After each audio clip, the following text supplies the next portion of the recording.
throughout your discography, you've also used, well, you haven't been afraid to use samples from Jay-Z and Maya's Best of Me Part 2, TOK's Footprints on When You Cry. You use Yeah. Beautiful Girls, Sean Kingston.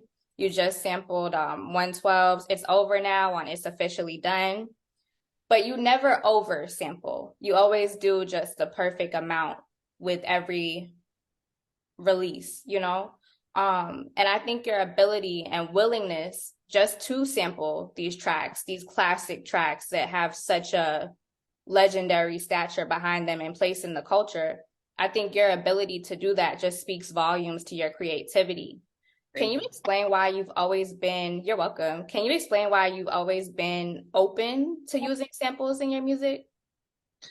This is like it's funny because if you like if you know me personally, the samples that I pick and choose are kind of like records that like I hold close to my heart. Like the Best of Me record, that's like a New York anthem. Like that's like summertime. I think of summertime, we outside, a white Air Force jumpsuit on, and we just barbecuing. You feel me? Like these is records that I grew up on, and I have no shame in sampling them. And if you notice it, a lot of them are old school New York samples. Like I try to dig deep, like in the roots, because that's where I'm from. Like my whole environment kind of like navigated this, but I don't know. I was never really scared to sample anything. I never really, had no shame towards doing it.